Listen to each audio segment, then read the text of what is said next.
Hi! What's up, bud? What's up, man? Hey guys, here's the deal. We had a 20 by 17 concrete patio in the backyard. We wanted to place some kind of a basketball court out there, so we got rid of the 20 by 17, poured in a 41 by 30. 41 by 30. Next, we didn't want to just leave it as a concrete court. We wanted to put some form of sport tile on top. A lot of companies out there make a product like this. It's fairly easy to install yourselves. The tiles just click together. So we looked at a company by the name of VersaCourt and VersaCourt. I contacted VersaCourt. My experience wasn't that great. It took about 3 weeks simply to get a quote from them. You contacted VersaCourt and your experience was a lot better. Yeah, my experience with VersaCourt was awesome. From the minute I contacted them, they within a couple hours they reached out to me, gave me some mock drawings. I spoke with Todd, who's in sales there. Had a few great points for me in terms of how far I needed my three-point line to be and how they can address me wanting my free throw line at NBA regulation. So we needed to make sure that we had 4 feet on the baseline. So all these things that I didn't think of, they thought of for me. From the minute we gave them the green light on the order, it took about 10 days for them to put the court together. They assembled it in their warehouse, sent me a picture of how everything looked, and then from there it arrived in just 4 days. Yeah, we didn't think it was gonna get here that quick. It's been sitting in the garage. Concrete takes 28 days to cure.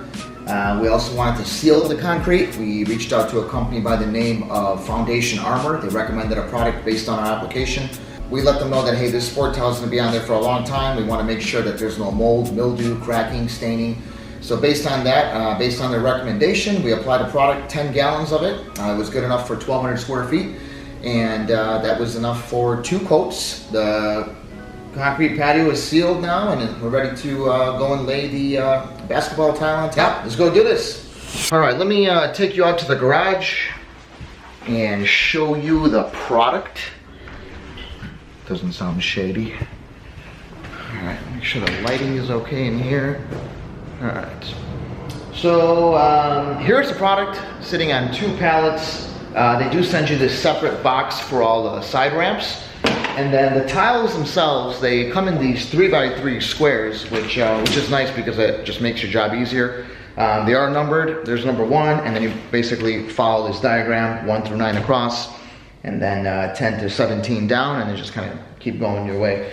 I'm assuming it's similar to the garage floor tile. If you guys got questions on that, just put your questions below in the comments section, and I can kind of walk you through in terms of how I decided, because there's different companies that make that product as well. But we are going to go through the house here to take these tiles to the backyard, simply because there's fresh sod on the side of the house and we don't want to be stepping all over that. So probably take a little bit longer than expected, but let's go and get started.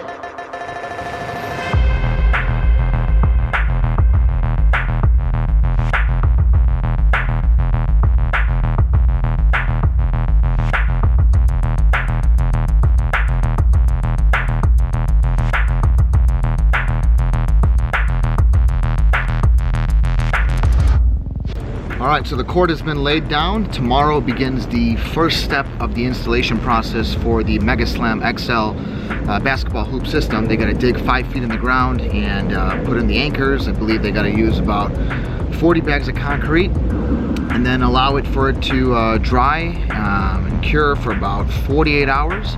And then they come and do step 2, which is the rest of the basketball hoop system.